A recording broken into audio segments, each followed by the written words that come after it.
Yeah. Money never sleeps, pal. Money, money, must be funny in the riches, girl. Uh-huh. Oh, the riches, girl.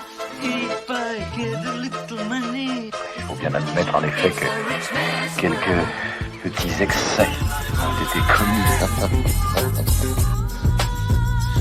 D'ailleurs, à propos de marge, je trouve un peu baroque de vous prêter à 8% du pognon que vous faites travailler à 20.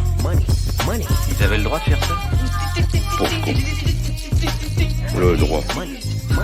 Avec moi, vous êtes sûr de revoir votre argent. I want you to deal with your problems by becoming rich.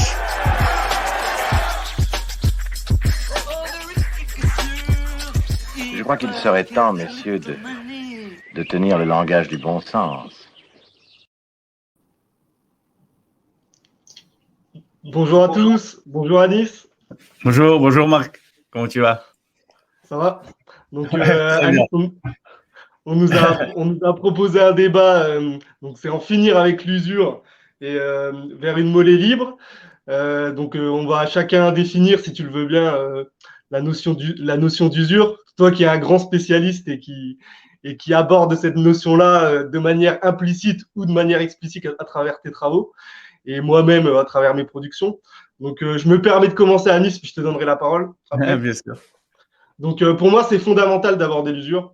On est quand même donc sur Prenez Place qui se veut répondre à une question qui est la monnaie, un asservissement ou un bien commun. Donc, pour moi, en fait, la réponse à cette question, on est obligé d'aborder l'usure. Et en fonction de notre, on va dire, de notre position sur l'usure, ça va nous permettre de dire si c'est un bien commun ou un asservissement. Alors moi, quand j'ai annoncé à certains de mes connaissances que je débattais avec Anis et qu'on allait parler d'usure, il y a forcément évidemment des gens qui ont l'oreille qui a grincé et on m'a dit l'usure fait bien la différence entre l'usure et le prêt à intérêt. Alors je vais répondre d'abord tout de suite d'emblée, il n'y a pour moi aucune différence entre l'usure et le prêt à intérêt. La conception moderne veut actuellement on dissocie le prêt à intérêt et l'usure. La définition moderne de l'usure, actuellement, c'est de dire que l'usure, c'est un taux d'intérêt abusif. Mais en réalité, l'usure, c'est le prêt à intérêt. C'est prêter à intérêt.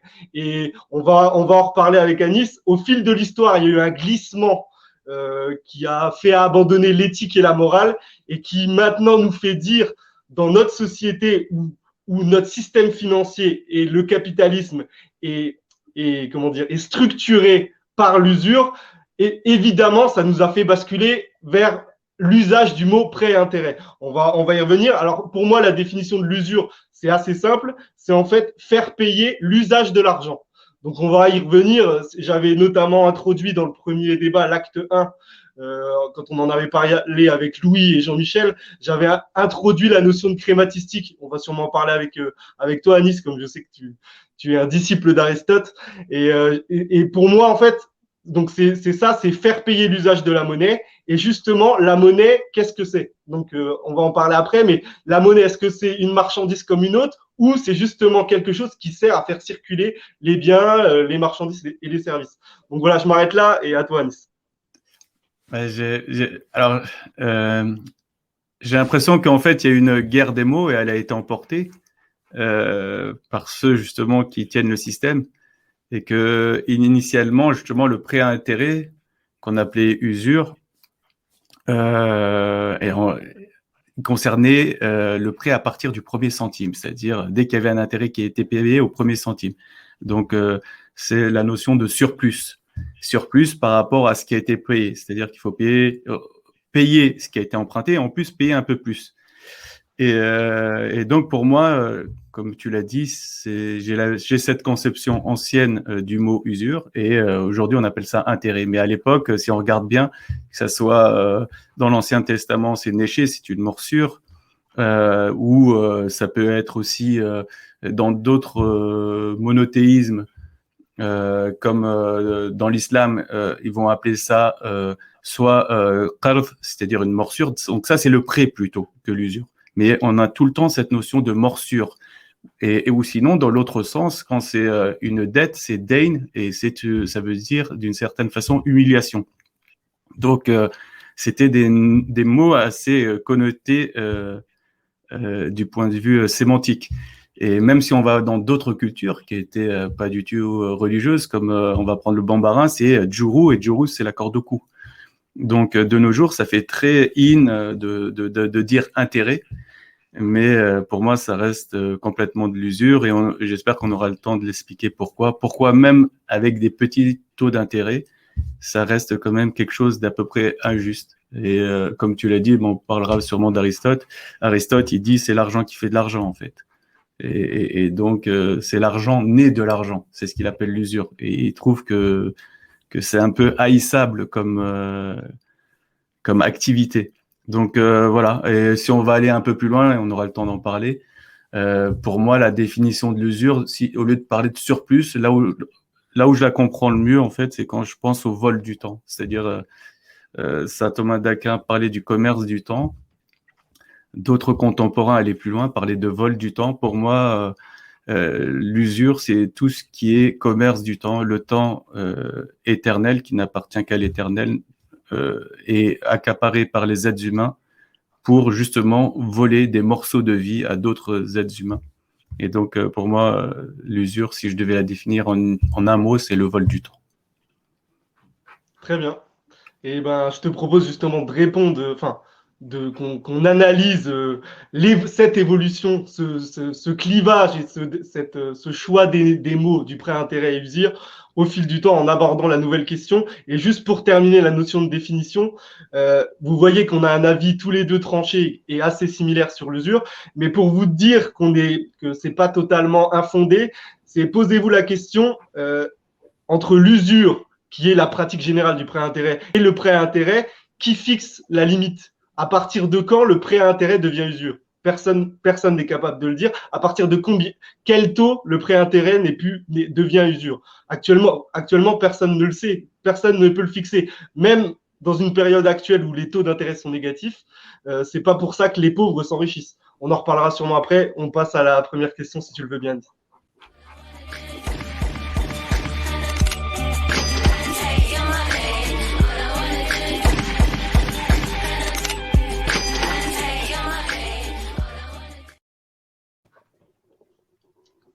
Je vais te laisser peut-être commencer, Anis. D'accord.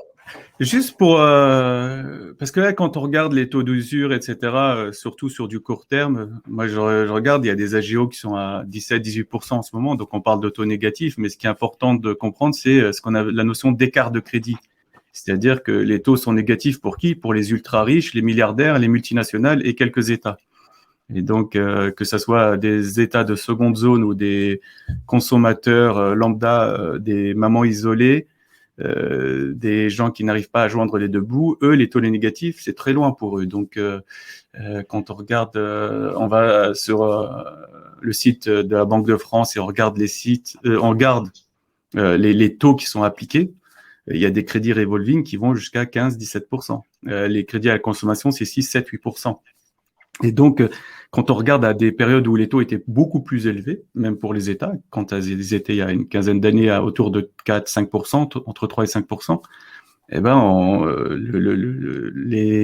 les taux de ces gens-là ont à peine baissé de maximum 1-1,5%. Donc, les taux négatifs, c'est joli, mais c'est joli que pour les gagnants justement de ce système. Et pour dire pourquoi aussi, parce que il y en a qui font pas la différence entre usure et dette. Et un prêt, j'ai envie de parler de prêt plutôt que de dette, octroyé à quelqu'un qui est dans la gêne, on peut le voir comme une chose qui est meilleure qu'un don. Parce que la personne n'est pas là à se rabaisser, à s'humilier, à demander une aumône. C'est-à-dire que il a dans le temps, à un moment précis, un problème en termes de cash flow, en termes d'argent, et que ça soit un ami ou pas, on nous prête de l'argent, et l'idée c'est que cette personne ne nous le rende autant que ce qu'on lui a donné. Ok. Donc l'usure n'est pas synonyme de dette, parce que la dette, qu'on peut voir de l'autre façon comme un prêt, peut être justement une aide octroyée à quelqu'un sans qu'il y ait de surplus payé. Ça, c'est le premier point. Deuxième point que j'ai envie de dire, alors là, c'est un peu technique. Avec la monnaie dette, avec la monnaie fiat, c'est très compliqué de définir ce qui est usuraire ou pas. Parce que quand on fait un prêt à un taux zéro à quelqu'un dans un système de monnaie dette et pas dans un système de vraie monnaie, c'est-à-dire la monnaie dette, c'est quoi? C'est actuellement, la monnaie n'existe que s'il y a un crédit qui est octroyé. Et donc, la monnaie est rattachée constamment à la dette. Si, d'un coup de baguette magique, on effaçait toutes les dettes, il n'y aurait plus de monnaie. C'est ce qu'on appelle la monnaie dette. Et dans ce système-là, c'est un système inflationniste où constamment il y a de la perte de pouvoir d'achat.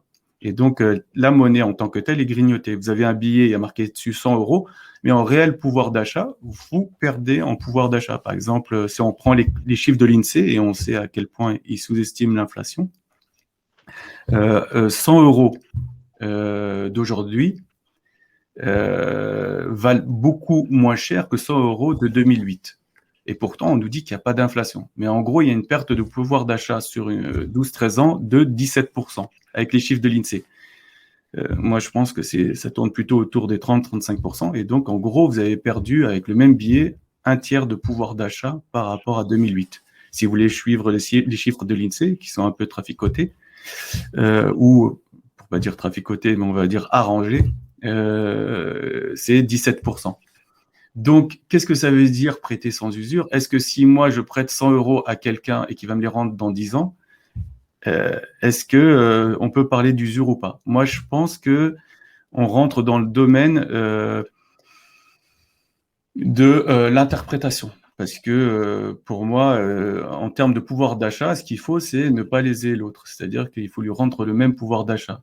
Mais pour être on the safe side, c'est-à-dire pour être, on va dire, conservateur, moi, je préférerais prêter 100 euros et qu'il me rende 100 euros tout en sachant que je lui ai fait une fleur.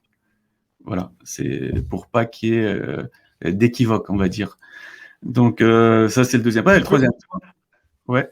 Ouais, Anis, si je peux me permettre, là, c'est vrai qu'on pourrait nous reprocher, enfin, ou on pourrait te reprocher, puisque c'est toi qui développes cet argument, qu'en fait, et puis tu le sais très bien que c'est développé ça comme argument, notamment au fil du temps, c'est que ça, en fait, ton argument, c'est un argument éthique et moral. Quand tu dis, je préfère aider lui donner 100 et qu'il me rende 100 pour pas le mordre, que tu as parlé de morsure tout à l'heure, là, en fait, ta position, elle est très, très éthique, on va dire.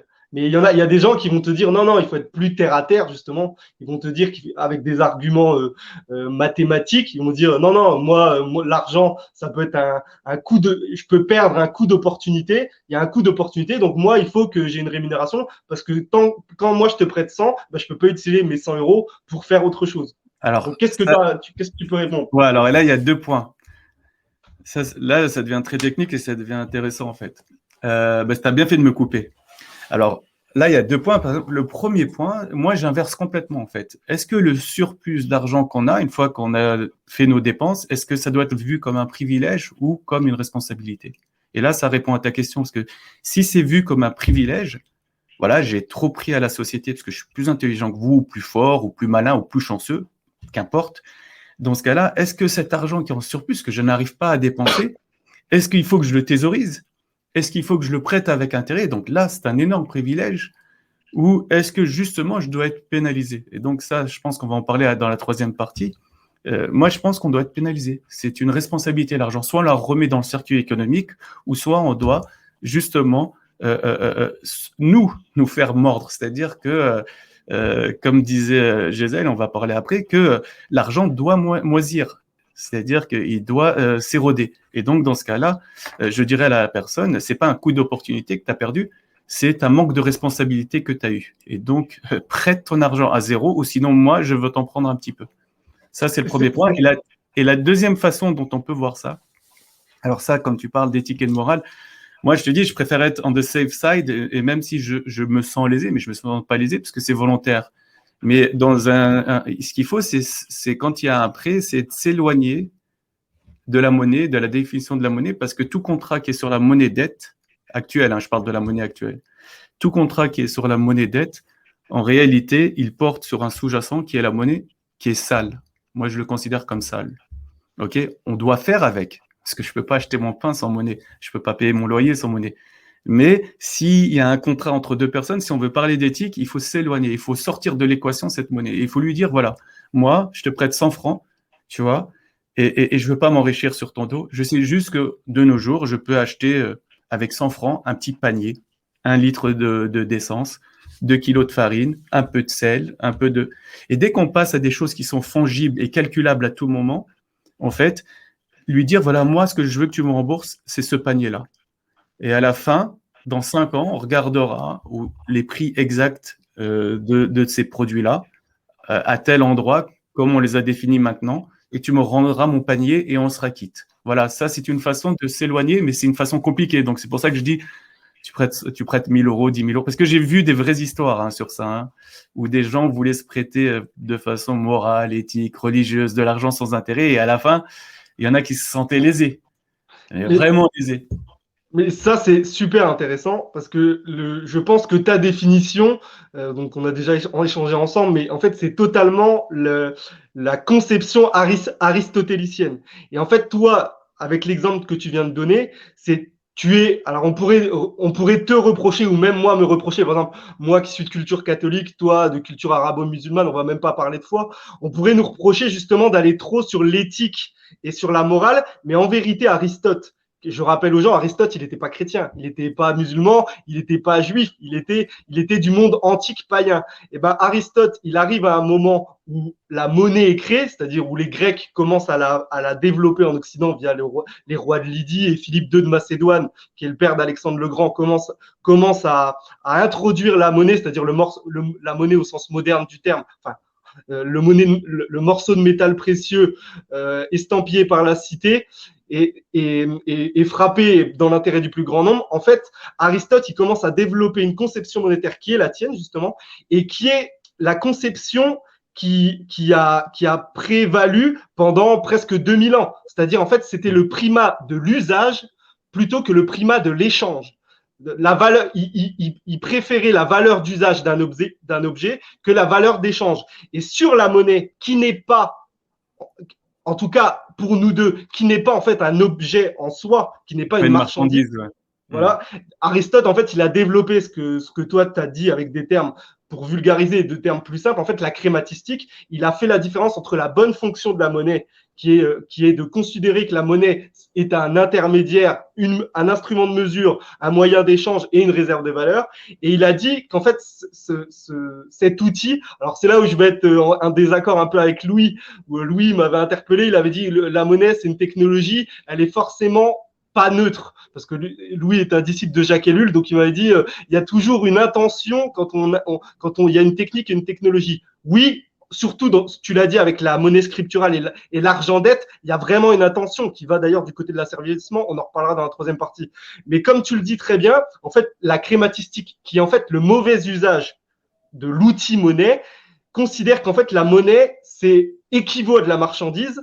Et donc, en gros, le bon usage, c'est marchandise, argent, marchandise, comme toi, tu viens de nous le montrer avec tes exemples. Et le mauvais usage, c'est de dire argent, marchandise, argent. C'est la blague de Jacques Attali que j'avais évoquée dans l'acte 1 pour que les gens comprennent qu'en fait, il y a deux conceptions monétaires. La conception d'Anis, comme tu viens de le dire, sur le prêt avec des paniers, par exemple, avec une bouteille d'huile d'olive, des pâtes, du pain. Ça, en fait, quand on te donne un billet de 10 euros, il y a des personnes qui voient le billet de 10 euros pour dire j'ai 10 euros, je vais le faire croître. C'est la phrase de Rockefeller. Il est idiot de travailler pour de l'argent. Ce qu'il faut, c'est que l'argent travaille pour vous. Ça, c'est l'usure. C'est la définition parfaite de l'usure. Et en fait, il y a aussi ta conception qui, à mon sens, est la bonne et qui fait qu'on va vers qui est en fait la conception d'Aristote, donc qui est partagée par les monothéistes, par les monothéismes, mais qui est partagée même on va dire, par la sagesse traditionnelle. Et qui dit en fait que l'argent, le but, c'est d'échanger des biens pour améliorer la communauté et aller vers le sens de l'équité et de la justice. Et bon, je te laisse finir ta démonstration. Non, mais pour Aristote, juste ce qu'il a dit, lui, c'est que d'une certaine façon, la monnaie a été créée pour l'échange. Exactement. Elle n'a pas été créée justement pour faire des intérêts et pour qu'elle soit démultipliée. Donc, et il va même plus loin. Il dit c'est vraiment faire de la monnaie à partir de la monnaie, c'est-à-dire de l'argent né de l'argent. Et il dit c'est contre nature. Et il va même très loin, Aristote. Il dit il est normal d'haïr l'usurier. Donc nous on va pas haïr l'usurier, on va haïr, ou plutôt il dit il est normal d'haïr le métier d'usurier. Et donc, nous, on va même pas haïr le métier d'usurier, parce que c'est très connoté de nos jours, on va haïr juste l'usure, tu vois. Parce que, pourquoi? Parce qu'il y a un déséquilibre dans l'usure. Il y a un déséquilibre, c'est qu'à un moment, il y a une certaine injustice qui est mise en place, c'est-à-dire que les cartes de crédit dont je parlais tout à l'heure, les gens très malins parlent de « on ne prête qu'aux riches », c'est normal que l'argent fasse de l'argent, etc. Aussi l'équation, le temps c'est de l'argent, etc. Tout ce qu'on nous vend, en gros. Et c'est normal d'être contre cette idée. Pourquoi? C'est que déjà, on ne prête qu'aux riches. Pourquoi on ne prêterait qu'aux riches? C'est-à-dire que si on prête aux pauvres, on va lui dire, mais non, je vais pas te prêter. Ça, c'est vraiment le truc que j'explique aux gens pour qu'ils comprennent pourquoi l'usure, c'est pas bien. Je vais pas te prêter à 100, même pas à 100, tu me rends même pas 100 € comme je l'ai fait aux riches parce que il y a un risque que tu me rendes pas l'argent et j'ai pas envie de te mettre dans la merde. D'accord? Et à 104, non, je te promets, je veux pas que tu sois dans la mouise. Et à 112, ok.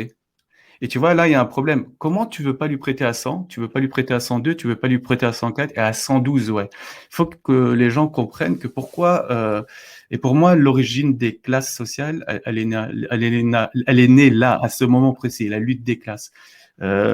C'est que pourquoi le banquier veut bien prêter à 112 à une personne qui est pauvre ou qui est malade ou qui est âgée? Parce qu'il se dit, je vais faire des clusters. Maintenant, tout le monde sait ce que c'est que des clusters grâce au Covid. Donc, je vais faire des classes d'individus. Je vais faire celles des très riches, des moyens riches, des pauvres et des très pauvres. Et les très pauvres, je vais dire que c'est les junks. C'est ceux qui risquent de faire faillite avec un gros taux de faillite. Et il se dit quoi? Si j'ai un gros nombre de chaque cluster, moi, j'arrive à faire des statistiques et j'arrive à dire quelle est leur probabilité de ne pas me rendre l'argent et de faire défaut sur l'argent que je leur prête. Et à partir de là, je peux définir un taux. C'est-à-dire qu'au lieu qu'il y ait une solidarité entre tous les clusters, on va compartimenter les riches avec les riches, les moyens riches avec les moyens riches, les pauvres avec les pauvres et les très pauvres avec les très pauvres. Et donc, on va dire avec les très pauvres, vous avez une forte probabilité de faire défaut, donc de ne pas me rembourser l'argent que je vais vous prêter. Et donc, il va falloir que vous me remboursiez à 112, à 115, et donc à 12 ou à 15%. Et ça, c'est ce qu'on appelle les crédits revolving.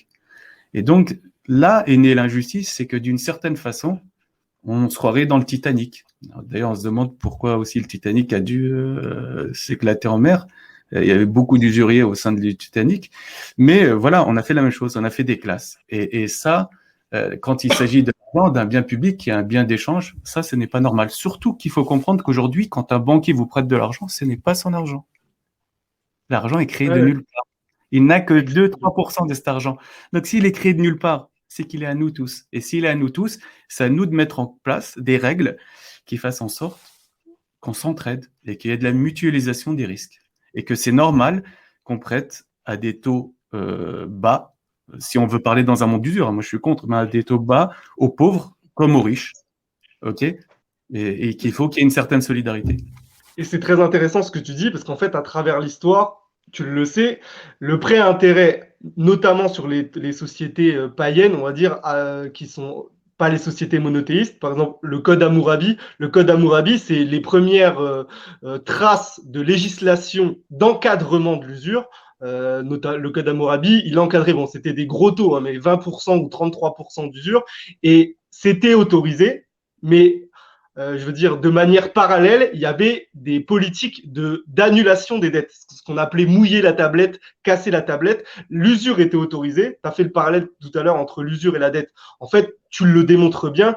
Une société qui pratique l'usure, elle endette les gens. Et elle endette les gens, donc elle amène de manière possible à l'esclavage, même si c'est un esclavage différencié de l'esclavage antique. La mise en esclavage pour dette, la servitude pour dette, elle existait notamment en Mésopotamie, en Akkad, chez les Sumériens, tout ça. Et tu as pris l'exemple de la Torah, qui était un très bon exemple. Les trois religions monothéistes ont ont toujours, enfin en tout cas dans le sens strict des termes des origines, interdit l'usure, que ce soit le judaïsme, le christianisme et l'islam. Après, pour le judaïsme, on peut avoir des réserves particulières parce qu'en fait, tu ne prêteras pas intérêt à ton frère. Donc, c'est vrai que selon l'interprétation, je renvoie les gens vers un ouvrage de Israël Michel Rabinovitz qui dit que c'est au départ, l'interdiction était sûrement universelle. Et comme tu dis, c'était une morsure, donc on avait le droit de se laisser mordre. Pour les Juifs, avaient le droit de se laisser mordre par l'étranger. Lui, il dit que c'est ça. Mais en fait, au fil du temps, il y a eu la conception tribale qui fait qu'en fait, le prêt à intérêt a été pratiqué sur la personne qui n'était pas de la communauté. Mais en tout cas, pour le christianisme et l'islam, on voit que pour le christianisme en France, jusqu'en 1789, c'est pas si loin que ça, il y avait un interdit. Tu parles d'une société anti-usure. Au décret du 3 octobre 1789, il y a eu la Révolution, on interdisait l'usure, c'est-à-dire la personne qui prêtait à intérêt et qui était mis, on prenait son exemple, était passible de sanctions pénales. Donc, c'est quand même intéressant de voir que il y a nos ancêtres, bien sûr, on se dit que les gens avant, il y avait moins de moyens techniques, on se dit les gens de la modernité se disent que les gens étaient moins intelligents. Mais Aristote et les gens qui sont arrivés après, notamment les penseurs chrétiens et le droit musulman, ont compris d'un point de vue économique, pas que éthique et moral, que ce que tu disais, l'usure entraînait une abomination, une monstruosité qui mangeait en réalité les richesses. À terme, quand on prête à intérêt, t'as parlé du temps tout à l'heure, en fait, on met des chaînes à celui à qui on prête et on grève un peu son avenir. Et en plus, on prête quelque chose qui n'existe pas. Saint Thomas d'Aquin dit prêter à intérêt, c'est en fait vendre ce qui n'existe pas. C'est-à-dire, c'est par exemple, moi, si je te loue ma maison, tu vas me verser un loyer pour l'usage de ma maison, mais si je te loue mon argent, l'argent, si je te donne 500 €, je te le donne, c'est-à-dire je ne vais pas te faire. Et c'est ça en fait le prêt à intérêt. Et c'est intéressant parce qu'on voit qu'au fil des siècles, il y a eu cette conception traditionnelle. Alors bien sûr, les universitaires et les experts modernes vont nous dire que oui, on était dans des sociétés qui étaient peu monétarisées. Par exemple, quand l'Empire romain s'effondre, c'est vrai qu'il y a une baisse de l'usage de monnaie, et on voit que les débats anti-usure viennent du fait que les sociétés, je parle par exemple pour les sociétés catholiques, parce que le concile de Nicée, quand on a fondé le credo chrétien, au concile de Nicée, notamment par l'empereur Constantin, dès le départ, ils ont interdit l'usure. Ils ont repris ce que disaient les Romains. Bon, c'était des Romains, c'était des Romains christianisés. Mais c'est intéressant de voir qu'après Charlemagne, toute l'Europe médiévale s'est construite sur une politique anti-usure. Et il y avait, comme tu l'as dit, évidemment, il y a de l'éthique et de la morale, parce qu'en fait, tout est éthique et moral, tout est bien et mal. Même si maintenant, on essaye on va y arriver après, peut-être avec Turgot et les physiocrates, qui ont essayé justement de définir, de séparer l'usure du prêt à intérêt. Mais en fait, sur la logique économique, je parle en logique économique, comme tu l'as très bien démontré, prêter à usure, déjà, en fait, là, on est dans de l'argent-dette. On comprend que l'argent-dette, l'usure, est un sous-jacent de l'augmentation de la masse monétaire. Après, si on a le temps, on y reviendra peut-être dans la troisième partie, mais le fait, comme tu as dit, l'intérêt d'argent, le rejeton, Aristote emploie le terme rejeton, c'est-à-dire, normalement, Platon et Socrate, Platon disait « l'écu n'engendre pas ». Il ne peut pas faire de petits. Et c'était d'un point de vue économique. Et si on le laisse faire des petits, ça veut dire qu'on prend une partie des biens, on mange. Aristote utilise des fois la cupidité, l'avidité, c'est-à-dire on mange la richesse de la personne à qui on a fait le prêt. C'est-à-dire, quelque part, il y a un côté monstrueux. Et d'ailleurs, le système actuel avec le Great Reset, on annonce le Great Reset, qui est en fait une énième réinitialisation. Comme tu en parles dans tes travaux, tu dis toujours qu'en fait, il y a des réinitialisations au fil du temps du capitalisme. Même si, en fait, là, il l'appelle Grand Reset parce qu'il va y avoir un cataclysme financier assez important, je pense, parce que on est vers la fin de l'argent-dette. Donc après, on va y revenir dans la troisième partie pour pas aller trop loin. Mais ce que je veux appuyer, c'est sur ce que tu disais, c'est que cette augmentation, parce que tu as parlé de Necher, la morsure, mais dans la législation juive, il parle aussi de tarbit, marbit, ribit, et ce qui a donné riba en arabe, tu nous en parleras peut-être après. Mais voilà, l'augmentation, la croissance. Et ce qui est intéressant de voir, c'est que à partir du XIIe siècle en Occident, je parle bien sûr en Occident, les débats et la législation catholique, honnêtement, à la base, les pères de l'Église, les évangiles, quand on est chrétien, le Notre Père qui est aux cieux, que votre nom soit sanctifié, pardonnez-nous nos offenses. En fait, en latin, ça se dit debita nostra, c'est-à-dire notre dette, remettez-nous notre dette. Donc, normalement, un chrétien, s'il y a encore des chrétiens, il devrait être forcément contre l'usure.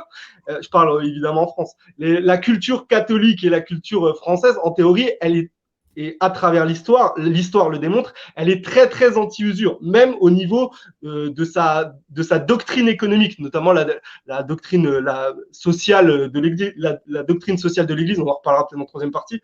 Donc c'est intéressant de voir qu'il y a plusieurs arguments éthiques et moraux, mais aussi économiques.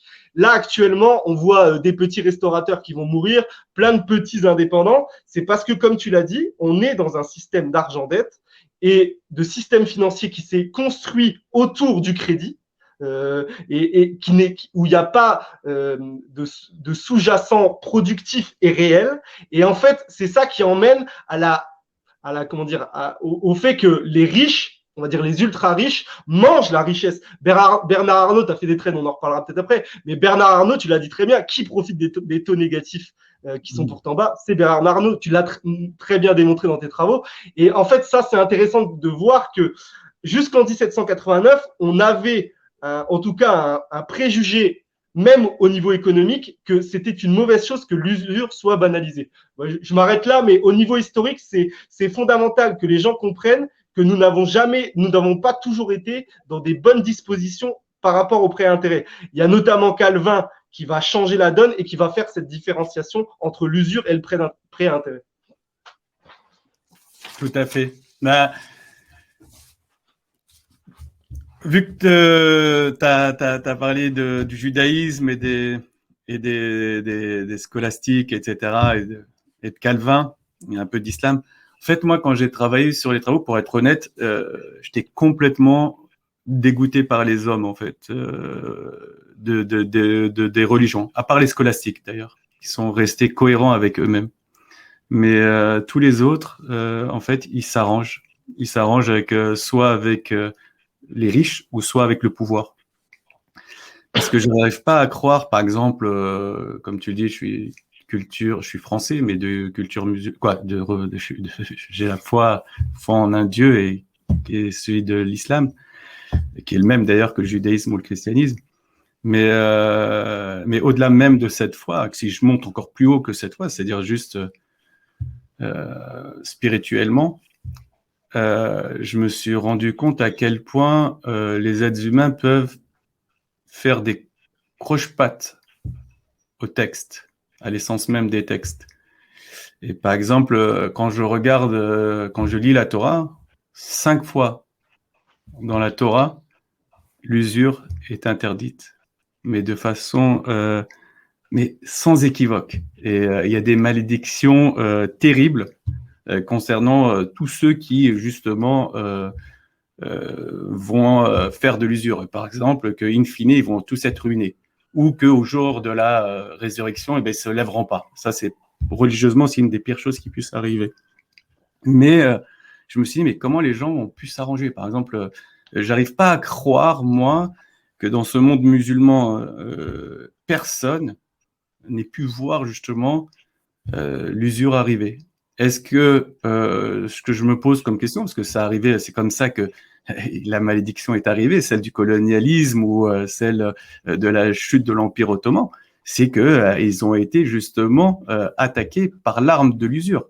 Mais alors, est-ce qu'ils l'ont accepté, ils ont oublié les textes, ou est-ce que justement, à partir d'un moment dans l'histoire, ils ont arrêté d'aller chercher le savoir, d'essayer de comprendre les choses pour justement être armés, et armés intellectuellement, je parle. Et donc, je me dis, c'est d'une certaine façon, cette calamité, elle est le fruit de leur action. Et si je regarde, par exemple, chaque fois, on dit, par exemple, que l'enfer est pavé de bonnes intentions. Quand je vois Calvin, comment il vient au nom du protestantisme, rendre licite l'usure, l'intention est de dire on ne le fera pas avec les pauvres qui veulent se nourrir, mais seulement avec les riches qui veulent investir. Mais ça, c'est ouvrir la porte justement au mal. Et je me demande si JP Morgan, qui est la plus grosse banque du monde actuellement, pense toujours comme Calvin, c'est-à-dire que il faut pas profiter des pauvres. Si on remonte encore en arrière, les scolastiques étaient très solides. Je pense qu'il leur a manqué, c'est les idées de Gesell ou l'idée de la zakat, qui est un impôt qui permet de purifier justement le surplus de richesse et ce qu'on a en plus. Et il leur a manqué cette idée justement pour arriver à être solide, parce que franchement, ils ont énormément avancé sur cette question d'usure. Tout à l'heure, tu parlais de saint Thomas d'Aquin qui parle du vol du temps, du commerce du temps.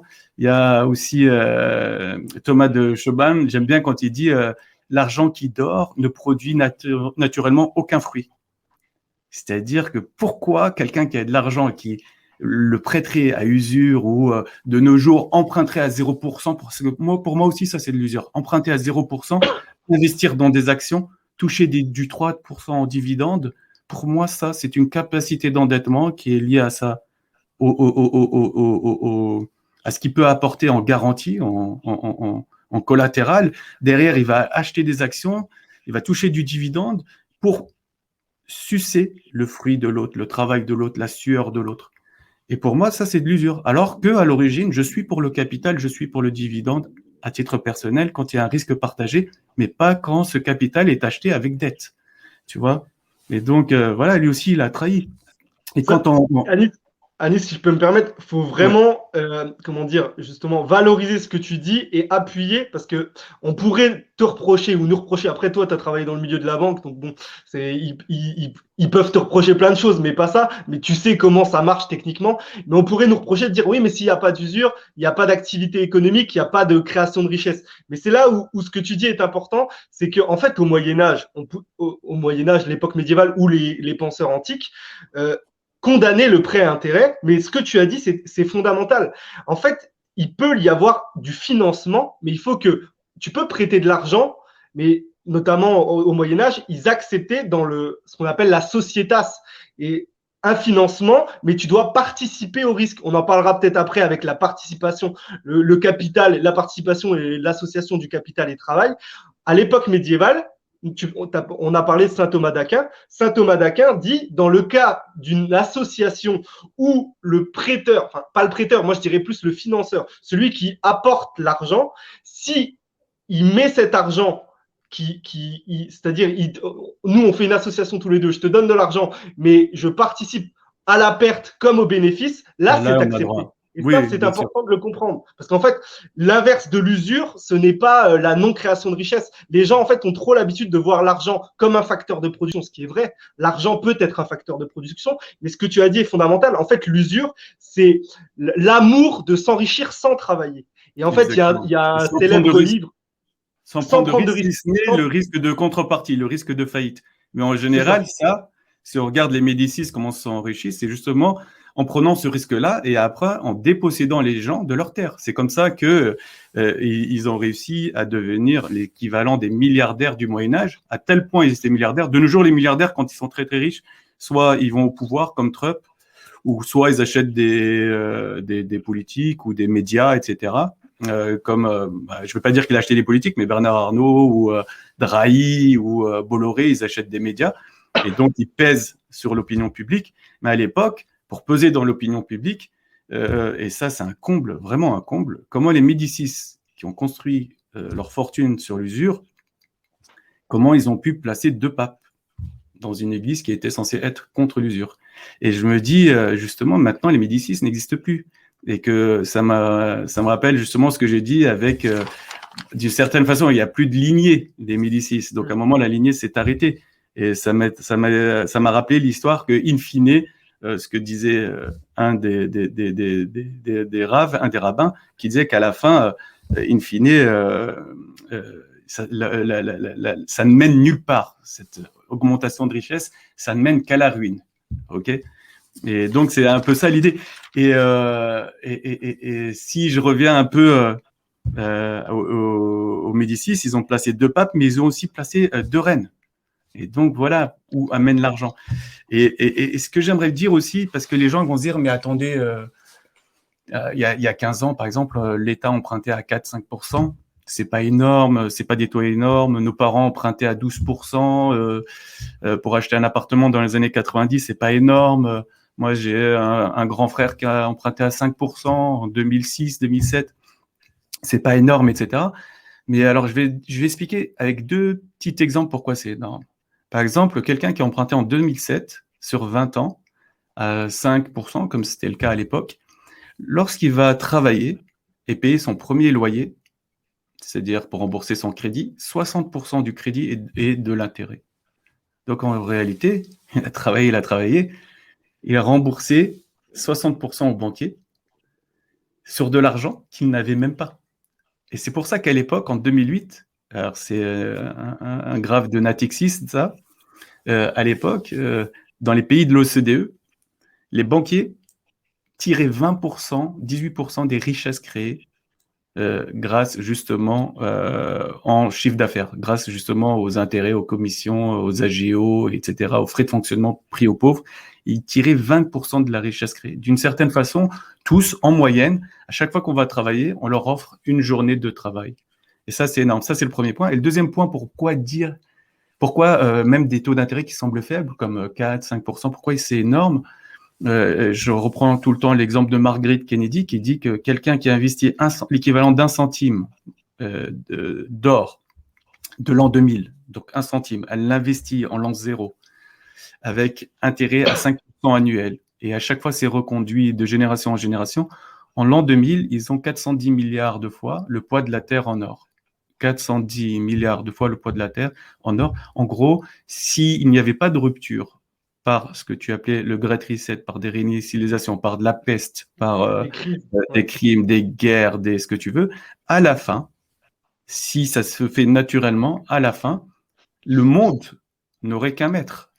Parce que où est-ce qu'on va trouver 410 milliards de fois le poids de la Terre en or, si ce n'est nous vendre nous-mêmes? Et je pense aussi, ça c'est une idée récente qui me vient, que c'est une des raisons aussi pourquoi le monothéisme sont contre l'usure, c'est que à la fin, s'il doit en rester qu'un, c'est Dieu et non pas un maître qui possédait tout. Et de nos jours, je regardais à peu près aux États-Unis les 400 familles les plus riches. Elles possédaient alors je vais comparer, c'est un peu pas propre, mais c'est pour avoir un ordre d'idée, parce que si on parle en dollars, ça veut rien dire, c'est une monnaie de singe. Donc je vais parler en richesse créée par an, donc le PIB. Dans les années 80, en 1980, elles possédaient, vous pouvez aller voir sur le compte Twitter de Zuckman, qui est un chercheur aux États-Unis français, qui est sur justement des questions d'inégalité avec Piketty et avec Emmanuel Saez. En gros, les 400 familles les plus riches aux États-Unis possédaient 5% du PIB en 1980. Aujourd'hui, elles en possèdent, alors je ne sais pas si c'est 20 ou 25, mais je crois que c'est 25 plutôt, 25% du PIB. C'est énorme, c'est juste énorme. 400 familles ont 25% du PIB, de la richesse créée par an en patrimoine. Donc on compare un flux, un stock, mais c'est pour justement donner un ordre d'idée. Et donc en gros, ils ont multiplié par 5 ce qu'ils ont pu accumuler. Mais si on continue comme ça, Bezos, en ce moment, il a quasiment 200 milliards. Bernard Arnault a 140, 150 milliards. Si on continue, on donne encore 50 ans sans qu'il y ait de gros reset, à la fin, on sera tous sous des maîtres, quelques maîtres sur la terre, et ils vont nous donner de quoi manger pour qu'on travaille comme les esclaves. Parce que les gens qui possédaient des esclaves, ils n'avaient pas intérêt à ce qu'ils meurent ou de les tuer. Ils avaient intérêt à leur donner de quoi manger et pour qu'ils travaillent pour eux. Et j'ai l'impression que si, justement, il n'y a pas quelque chose qui vienne à un moment, une force de rappel qui vienne justement nous ramener à terre et nous dire, voilà, il faut arrêter les conneries à un moment, je pense qu'on va arriver à cette situation-là et je pense, c'est pour ça que toi ou moi, on agit énormément, il faut éviter justement qu'on arrive à ça. Et c'est ce que tu dis, en fait, c'est ce que disait Aristote, c'est qu'en fait, cette mécanique de l'usure emmène au bout, s'il n'y a pas ce que tu l'as dit, alors dans la Bible, c'était les jubilés. C'est-à-dire, à la 7e année, on annulait les dettes. Et on disait aux gens qui avaient de l'argent, ne refusez pas quelqu'un qui vient vous emprunter, même si c'est la 6e année ou la 50e. Hammurabi, c'est pareil, il y avait des remises de dettes. Et en fait, Aristote disait que s'il n'y a pas de remise de dettes ou de crise qui purge la dette. Bon, après, il y a des autres moyens. Il y a la guerre qui est moins intéressante. Mais s'il n'y a pas une reprise en main du peuple sur ses affaires, parce qu'en fait, sur sa création et sur la création de richesse, et ben, concrètement, on se retrouve dans une situation d'esclavage qui amène à de l'explosion sociale. Aristote parle déjà d'explosion sociale. Il dit, rien n'a changé. Ouais, voilà, rien n'a changé. Et la seule chose qui a changé, c'est que actuellement, il est hors de question qu'on parle d'annulation des dettes. Alors moi, personnellement, je suis pas pour une annulation des dettes. Moi, je suis pour reprendre en main la souveraineté. On va en parler dans la deuxième. Ce que je te propose éventuellement, c'est qu'on passe à la dernière question et on continuera à parler de points historiques, mais comme ça, on va parler éventuellement de solutions pour que les gens aient un petit peu on ait du grain à moudre et qu'on puisse parler des solutions, même si on fait des parallèles avec l'histoire. Voilà, donc deuxième et dernière question.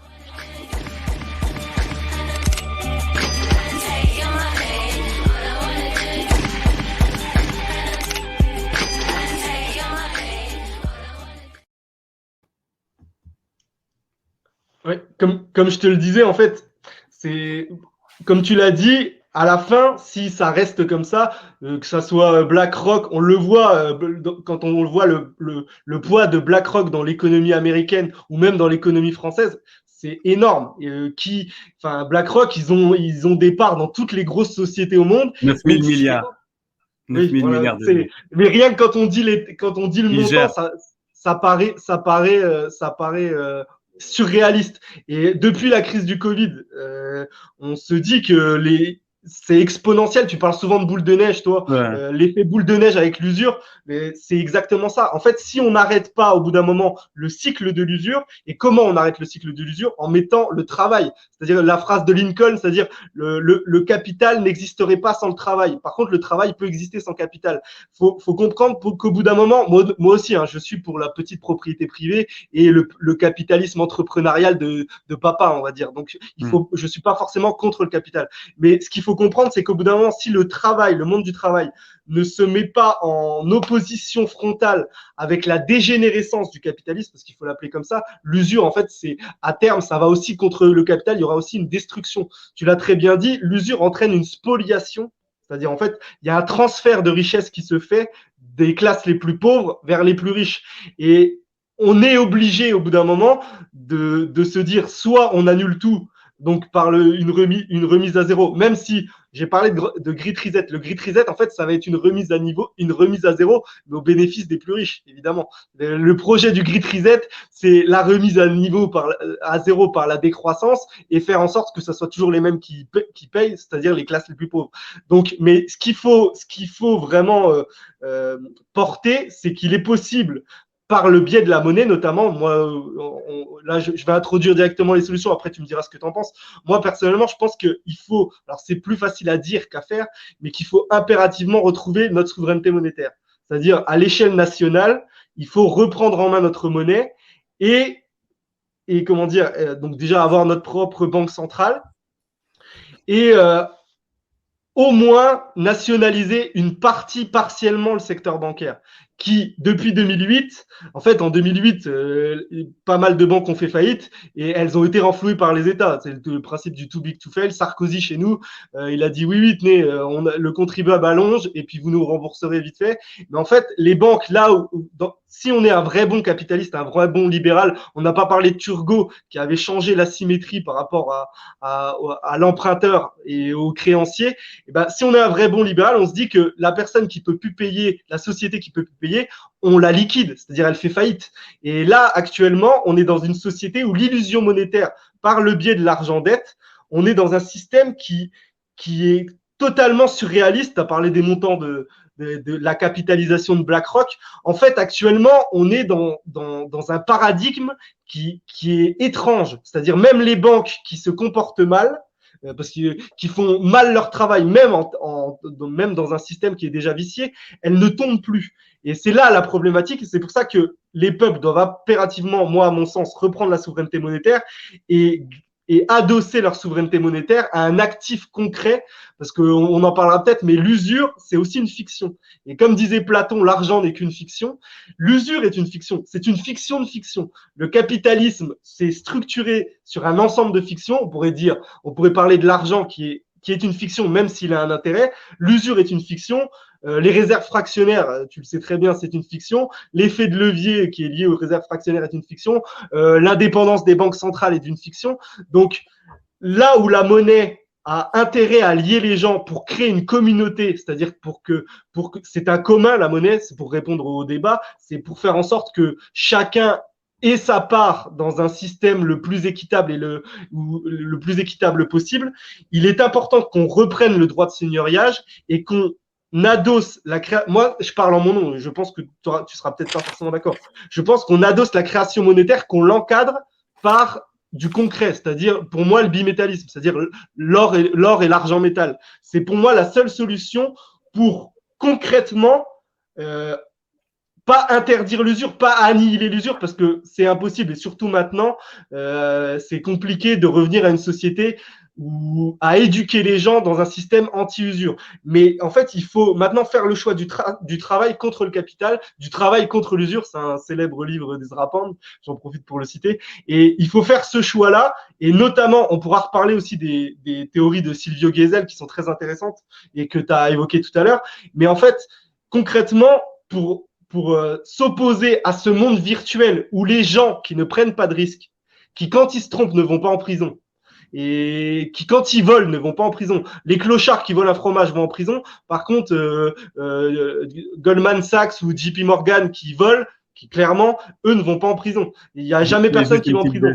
Donc concrètement, il faut remettre du réel, donc c'est-à-dire il faut réadosser la création monétaire, l'encadrer avec des actifs concrets. J'arrête là, on en reparlera après. Mais je pense que pour vaincre l'usure, en fait, il faut revenir à du concret et remettre le travail productif au centre.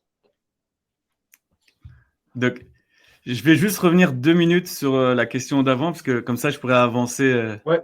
En fait, on avait demandé à un rabbin, pourquoi le mot intérêt, c'est soit ribit, genre le surplus, l'accumulation, etc. Et ça pouvait être néché, donc la morsure.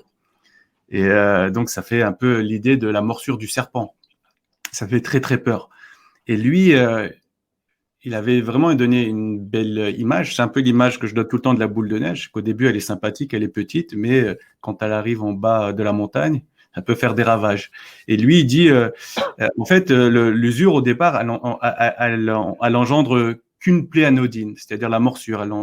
C'est comme une morsure de serpent, et c'est indolore. Mais il dit, elle commence au pied, puis elle monte petit à petit à la tête et gonfle. Et là, elle peut exploser, elle devient dangereuse. Et c'est pour ça, en fait, qu'il y a cette idée de morsure. C'est que, en gros, au départ, c'est pas grand-chose. Et ce que j'explique dans un cycle usuraire, au départ, c'est pas si grave que ça que le pauvre qui a emprunté 100 € va rendre 106 et le riche va en rendre que 102. Mais en fait, par capitalisation, par intérêt composé, petit à petit, on va créer de l'exponentiel.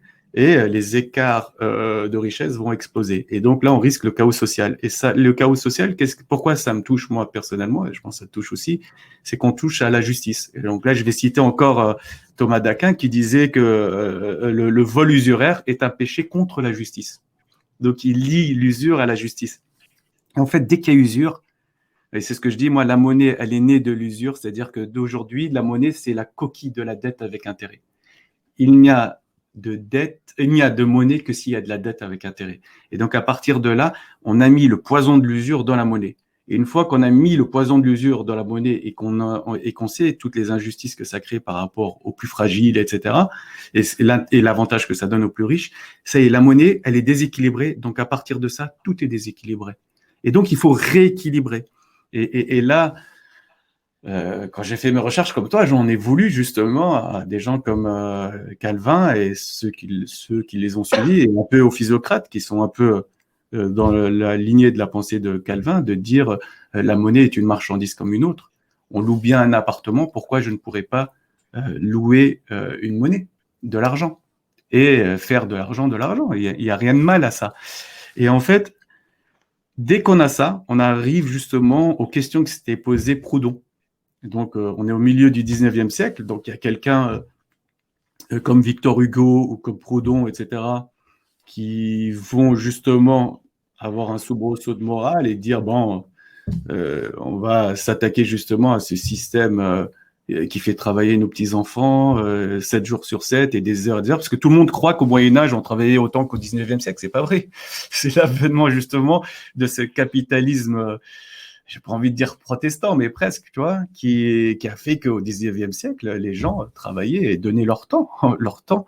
Et s'il n'y avait pas eu justement des gens qui étaient arrivés soit avec de la morale ou soit avec du combat, donc ce qui arrivait un peu avec tout ce qui est syndicalisme, etc., bah, notre temps aurait été bouffé. On nous a jamais donné une semaine de vacances gratuitement sans qu'il y ait des luttes en face. Et donc, justement, là, on va petit à petit attaquer la bonne question. Et c'est pour ça que je me dis qu'au 19e siècle, on a laissé les communistes et les socialistes. On a massacré les proudhonistes. On a massacré tous les libertaires. Pourquoi ? Parce qu'ils ont attaqué la vraie question. Et la vraie question, c'est la question de l'usure. Et celui qui va arriver comme ça, venu de nulle part, pour justement donner un brin de solution dans le monde occidental, j'ai envie de dire, parce que dans le monde musulman, théoriquement seulement, hein, elle était là, la solution. C'est la purification des surplus de richesse, qui est la zakat. C'est un impôt sur le surplus de richesse. Donc, moi, j'ai mon interprétation personnelle qui dit que c'est sur le surplus de richesse dormant. Pour moi, avoir quelque chose de productif et qui tourne et dont on n'amasse pas de l'argent, mais dont on crée de la valeur, pour moi, ça ne doit pas être taxé. Mais avoir des louis d'or dans un coussin, ça, c'est de la thésaurisation. Et pour moi, il n'y a pas pire que la thésaurisation. Pour moi, la thésaurisation est pire que l'usure. Et pourquoi ? Parce que la thésaurisation, c'est un peu la coagulation du sang dans le corps humain. Si la monnaie est le sang, le corps humain et l'économie, quand on thésaurise, on tue l'économie. Et c'est face à ça qu'on a eu des problèmes au Moyen-Âge, c'est qu'on n'arrivait pas à attaquer la thésaurisation. Et c'est pour ça que les lingots d'or ont commencé à thésauriser et que d'une certaine façon, comme dans la fable de La Fontaine, de l'avare et du fossoyeur, le fossoyeur qui a volé l'argent de l'avare, en fait, a été plus utile que le thésauriseur, que l'avare, parce qu'il a fait en sorte que l'or de l'avare circule dans l'économie. Et c'est un peu ce qu'ont fait les banquiers. Les banquiers, l'activité bancaire, pour moi, est née d'un vol. Un vol, d'une rupture de confiance. Je te donne, j'entrepose chez toi de l'or et en échange, tu me rends inconditionnellement l'or que je t'ai déposé. Et ce inconditionnellement qui va justement disparaître. Et c'est comme ça qu'on va se rendre compte que les usuriers, en fait, qu'est-ce qu'ils font ? Les banquiers travaillent l'or qui est déposé. Et quand il va y avoir des crises, comme par exemple en Angleterre, quand il y a eu une rumeur que Napoléon attaquait Londres, tout le monde est allé à la Bank of England pour retirer son or. Et au final, eh ben, ils se sont retrouvés sans or. Et là, ils ont compris, c'est un des premiers bank runs de l'histoire. Et il y en a eu d'autres aussi. Et donc, c'est là qu'ils ont compris que justement, il y avait une rupture de confiance. Et pour juste avant de passer aux solutions, je te laisserai la parole juste maintenant. Les physiocrates, en fait, ceux qui ont repris l'idée que l'argent était de l'argent, on parle de Turgot, tu parles de Turgot, c'est marrant, il a créé aussi les turgotines. Et c'est en tout point, justement, le Macron d'aujourd'hui. Si vous voulez vous imaginer qui était Turgot, c'est Macron avec une perruque blanche, là. Voilà, c'est lui, c'est Macron. Et on revit ça. Donc, son credo, c'est laisser aller, laisser faire, laisser aller. Et donc, en gros, on a eu le pain qui a augmenté, la farine qui a augmenté, l'inflation. Et beaucoup d'historiens disent que, justement, il a libéré le crédit municipal, etc. Et donc, d'une certaine façon, c'était les racines de la Révolution française, tous ces problèmes-là. Exactement. Et là, pour rebondir sur ce que tu viens de dire, c'est vrai que moi, j'en parle moi dans mon livre de Turgot, c'est par exemple lui qui a libéralisé le grain, le commerce du grain. Avant, il y avait des prix qui étaient encadrés. Et en fait, lui, il a dit, bah non, c'est la loi du marché, c'est l'offre et la demande. Donc évidemment, il y a des gens qui ont pris, des spéculateurs, même à l'époque, qui ont pris les charrettes où il y avait le grain, et avant de les faire rentrer dans les villes, ils attendaient que le prix augmente. Donc en fait, c'est lui, comme tu dis, c'est le Macron avec une perruque, ça, c'est une belle image, parce que les gens voient la Révolution française des fois comme le 14 juillet, on a pris la Bastille, le méchant roi, on a pris la Bastille. Non, c'est plus complexe que ça. Je l'explique, je fais un peu d'autopromo, je l'explique notamment dans mon livre. Il a créé aussi la caisse d'escompte. C'est quelqu'un en fait qui était, tu l'as dit, il était dans la tendance des physiocrates qui eux-mêmes reprenaient en fait la philosophie anglo-saxonne des David Hume, John Locke, après tout un mouvement de pensée, le mouvement de pensée des Lumières en fait, Voltaire, tout ça. Et c'est c'est eux qui ont construit ce système libéral que tu as très, très justement décrit, qui a mis au travail les enfants, qui a fait en sorte que les gens travaillaient 7 jours sur 7 et que pendant le 19e siècle, on a les horreurs de Germinal, c'est-à-dire des gens qui sont des esclaves, qui descendent dans les mines.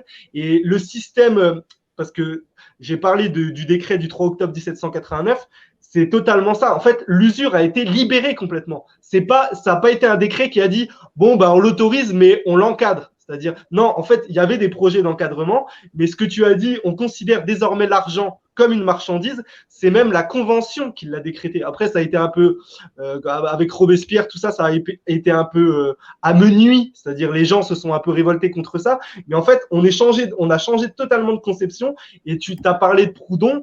En effet, les gens les plus dangereux pour le capital, le capital apatride, c'est-à-dire qui n'a pas de patrie, son seul objectif c'est le gain, c'était davantage des gens comme Proudhon parce qu'ils ont compris que l'arme ultime c'était l'usure, c'était la monnaie. D'ailleurs, Proudhon a essayé de faire une banque du peuple qui n'a pas fonctionné au final, mais il avait compris que en fait l'enjeu était sur l'usure et qu'il fallait absolument combattre ce mécanisme pour pouvoir redonner des marges de manœuvre au travail, au monde du travail. Et ce qui est intéressant, moi j'aime bien l'analyse de Marx, j'en profite pour le dire, mais Marx, en fait, le marxisme en termes politiques, ça a débouché sur une impasse, puisqu'en fait, ils se sont attaqués à la propriété privée, mais pas au capital. Alors qu'en fait, il fallait s'attaquer au capital. Et comme tu dis, en fait, Proudhon, il a été un peu liquidé. D'ailleurs, il a été attaqué par Marx. Je parle politiquement, même s'il y avait toujours des jeux d'ego.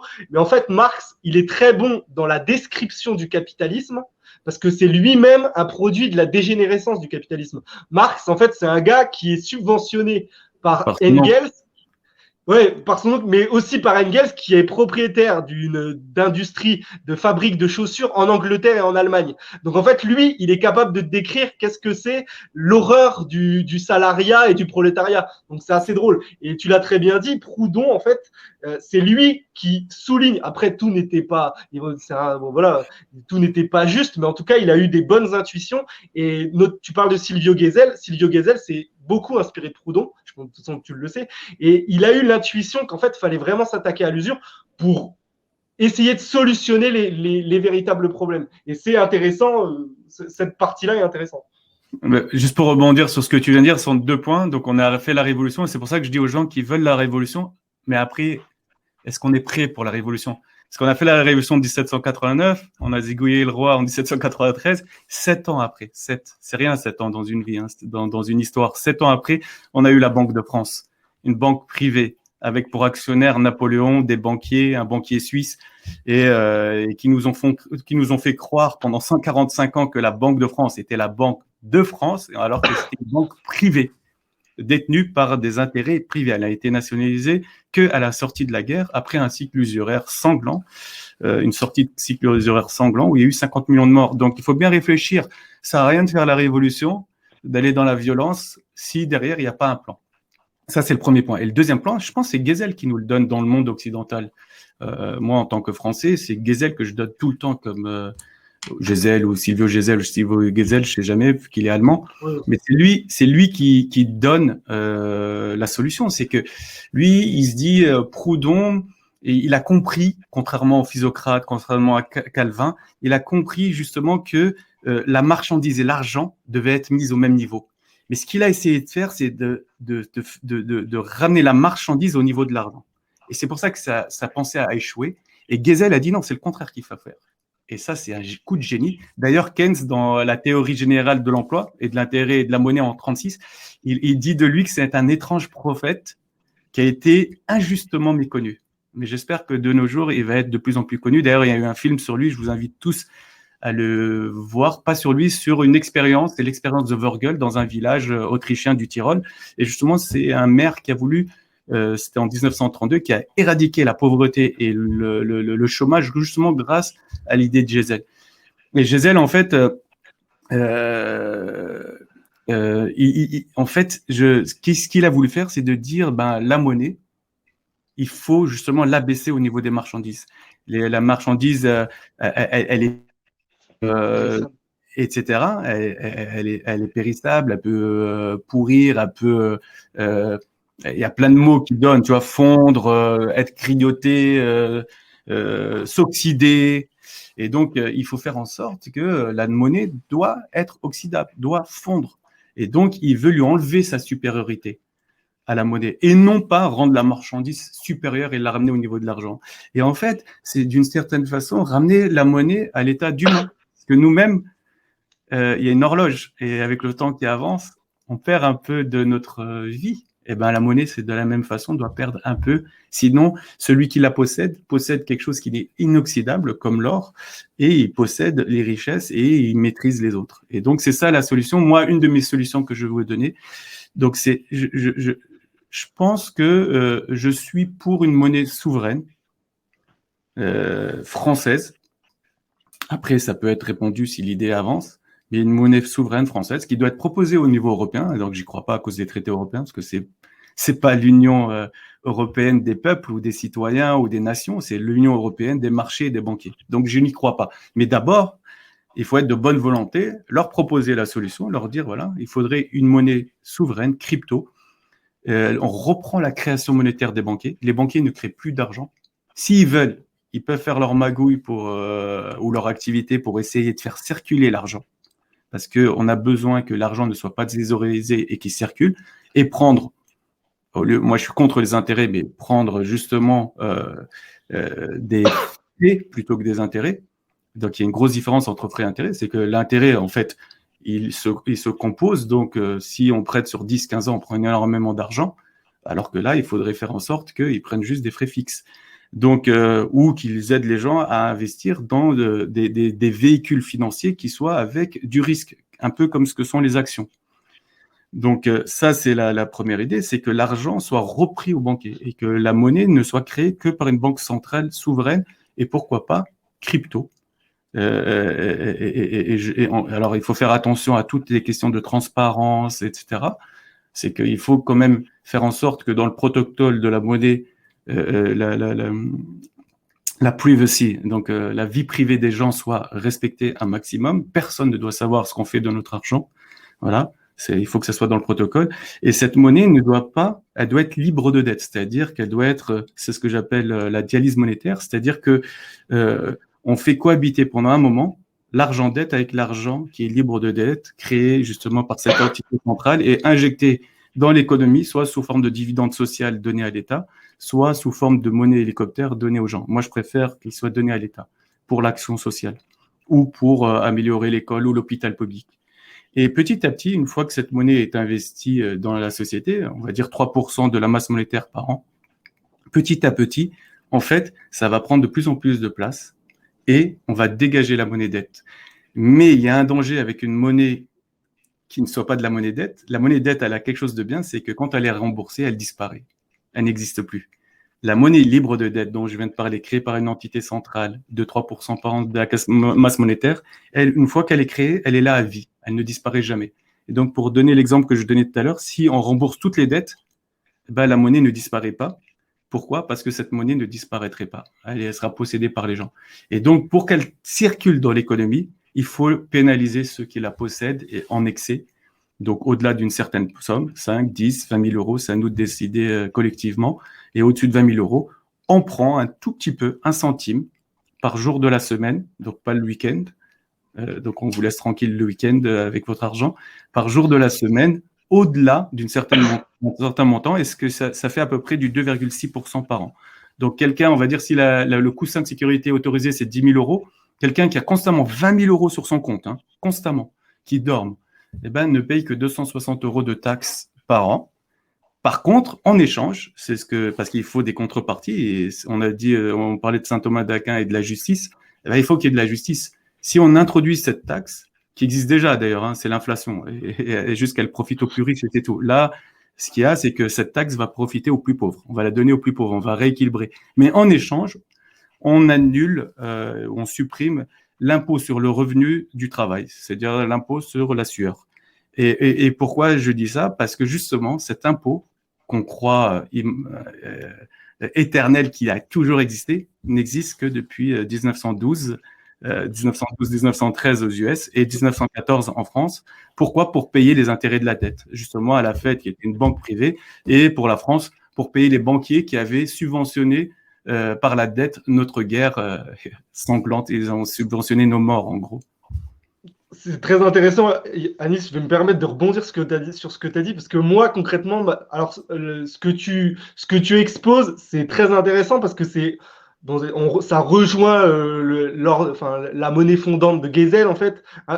Sur une partie de la monnaie fondante de Geisel, j'invite les gens à lire, je crois que c'est L'ordre économique naturel, c'est mon livre assez important. Et aussi, je ne sais pas si ça te dit quelque chose, le crédit social de Clifford Douglas, où il y a cet aspect-là de taxation. Et puis Ezra Pound aussi, on en a parlé dans son livre, donc c'est très intéressant. Moi, ça va rejoindre ce que tu as dit et ce que tu as démontré. Moi, pourquoi en fait je parle du bimétallisme, c'est qu'avant l'argent dette, il faut que les gens, je pense, certains des fois ont du mal à le concevoir. Avant l'argent dette, en fait, avant la loi sur le cours légal, je parle pour la France, avant la loi sur le cours légal en 1909, en France, vous aviez possibilité de payer vos impôts. C'est pour ça que dans l'acte 1, pour ceux qui ont vu l'acte 1, je parlais de monnaie à caractère légal. Vous aviez la possibilité de payer vos impôts en monnaie fiat et en or ou en argent. L'argent était démonétisé à la fin du 19e siècle. C'est un projet des banquiers, en fait, la démonétisation de l'argent métal.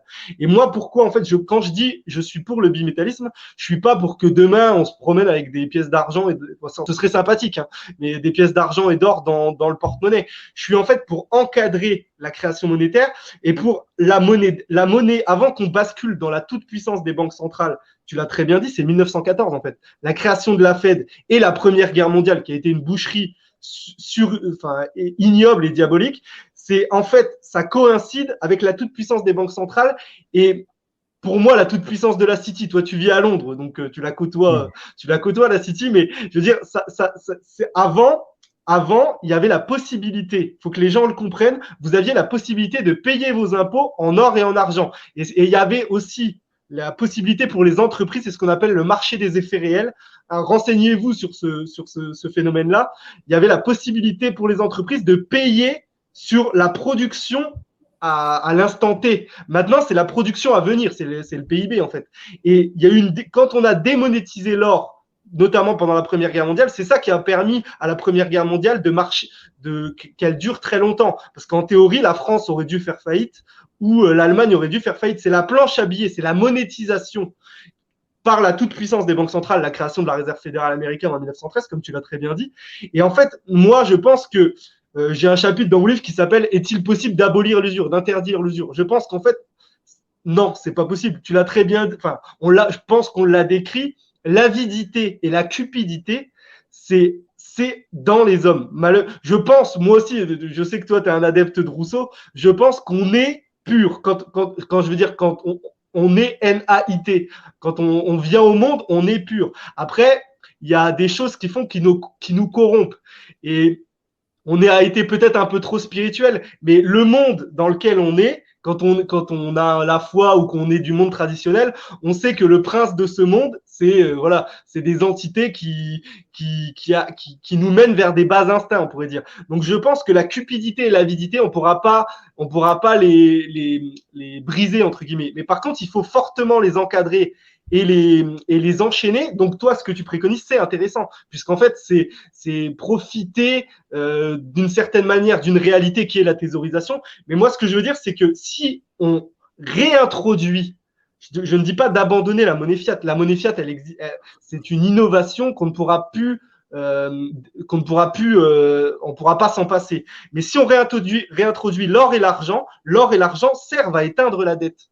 Et ça, les gens ont tendance à l'oublier. Avant l'argent dette, c'était l'or ou l'argent qui éteignait la dette. C'est-à-dire, la vraie monnaie, c'était l'or et l'argent. Mais on pourrait parler de plusieurs civilisations qui reconnaissent l'or et l'argent comme les vraies monnaies.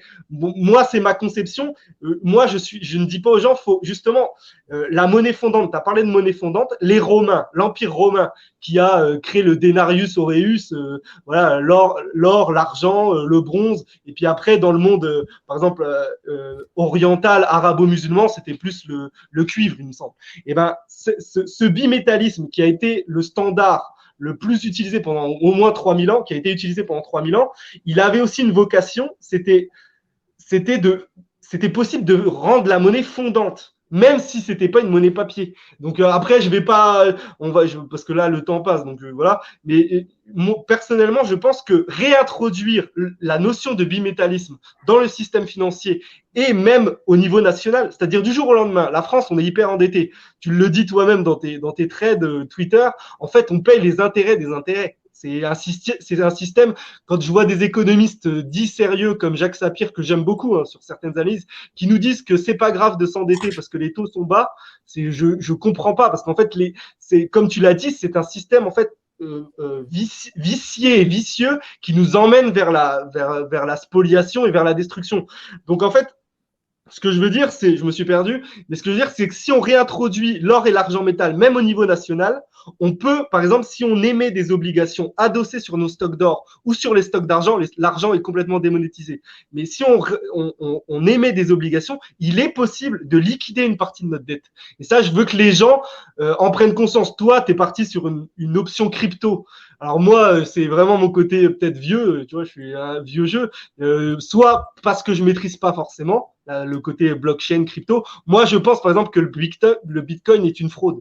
Je le dis clairement. Je pense que c'est la fonction de HH-SHA-256. C'est un truc élaboré par la NSA, et je pense que à terme, ça nous emmène vers la totale virtualisation, notamment avec les monnaies numériques de banque centrale.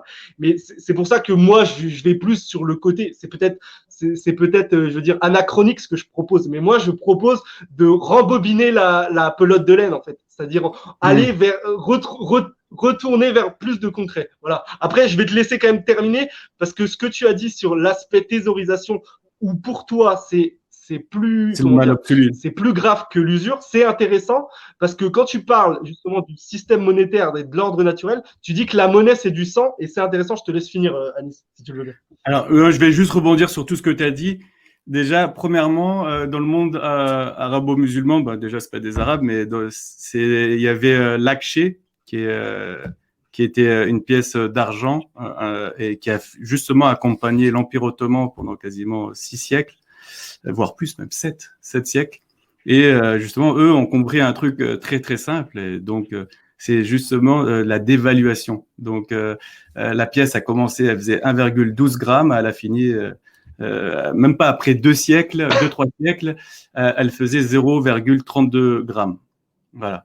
Et avant que l'Empire ottoman s'effondre, elle pesait quasiment rien. C'était 0,01 gramme, quelque chose comme ça, quasiment rien. Et donc, voilà, eux avaient compris la dévaluation.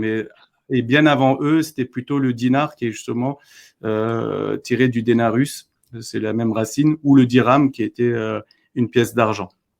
Et les deux, le dirham, c'est tiré du drachmé grec. Tout à fait. Grec, ouais. Donc, après, sur l'impôt, alors ce qui est sympa, tu as parlé d'impôt et qu'on peut payer avec l'or et l'argent. Ce qui est sympa, dans l'expérience de Vogel avec la monnaie de Gesell, justement, qui est fondante, pour pas payer l'impôt, les gens se battaient pour pas payer la fonte, les gens se battaient pour payer leur impôt en avance.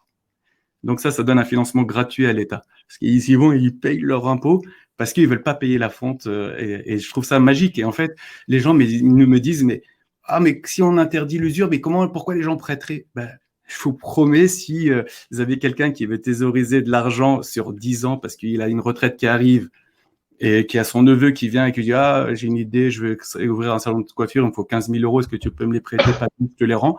Je suis pas sûr qu'il lui donne. Par contre, s'il sait qu'il va payer 2,5%, 2,6% par an de fonte dessus, je pense qu'il va être très gentil avec soit son neveu ou son petit-fils et lui dire, OK, je te les prête, mais tu me les rends dans 15 ans, j'en ai besoin au moment où je vais à ma retraite.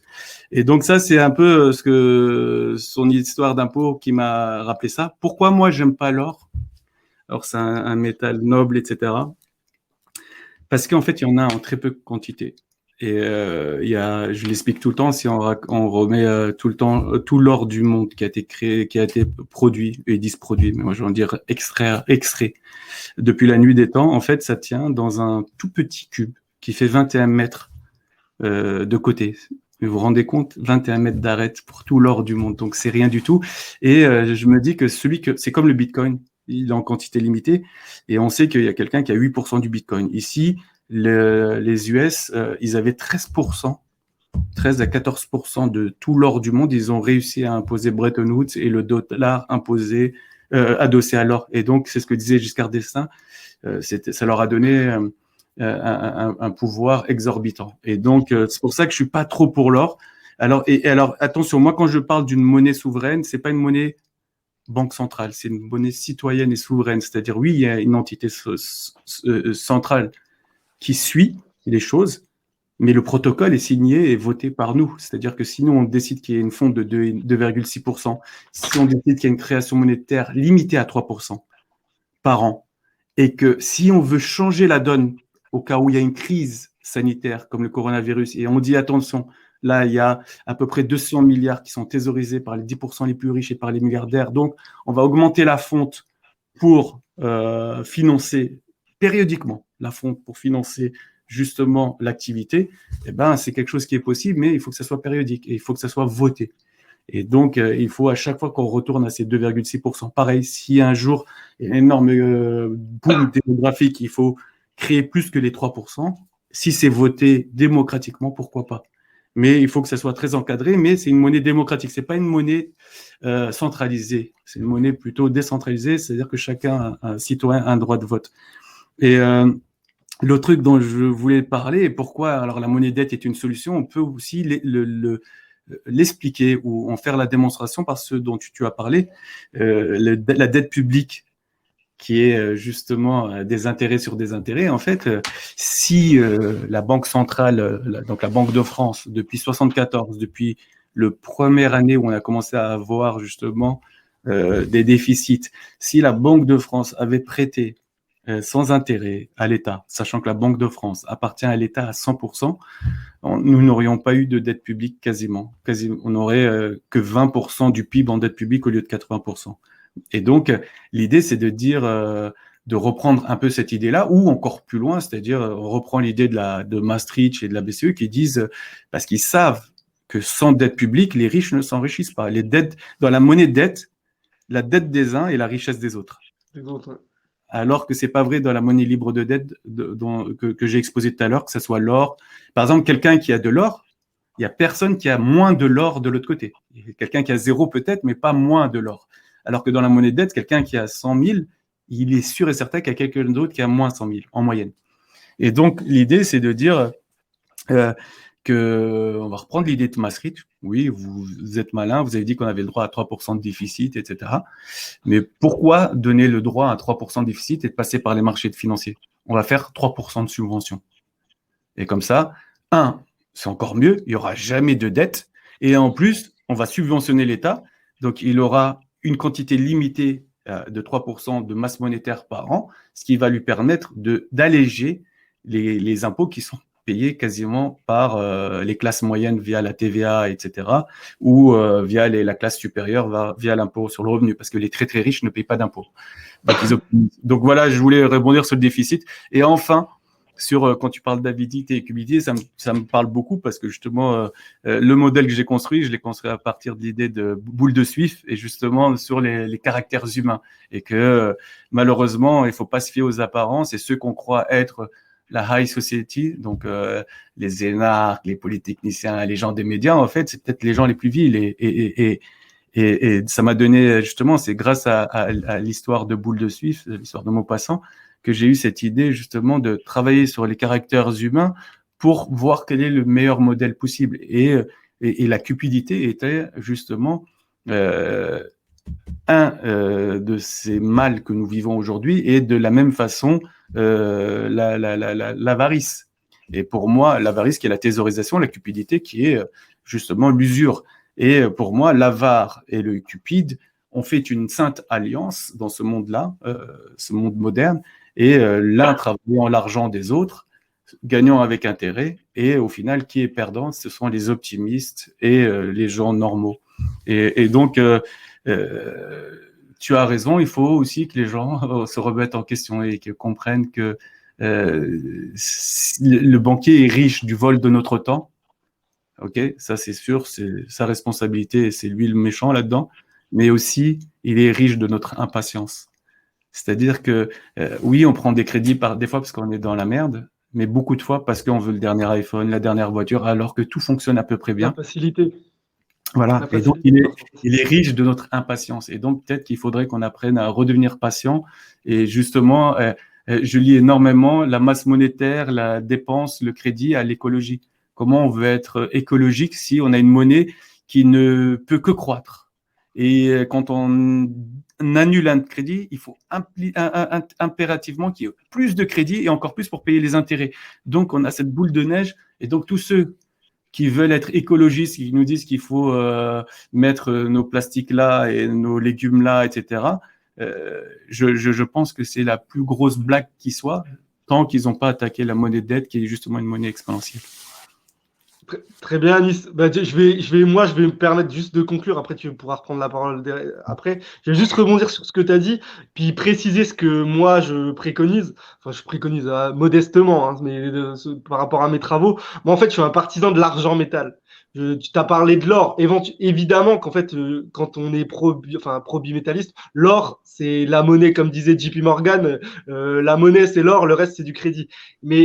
Mais moi, en fait, je préconise l'argent métal. Pourquoi? Parce qu'il est 15 fois plus abondant que l'or et qu'il est impossible à monopoliser. Comme tu l'as très bien dit, l'or a été monopolisé. Donc, revenir à un standard or unique, comme ça a été le cas à la fin du 19e siècle, jusqu'en gros 1914-1933, ça rendra service au même, c'est-à-dire au capitalisme financier transnational et apatride.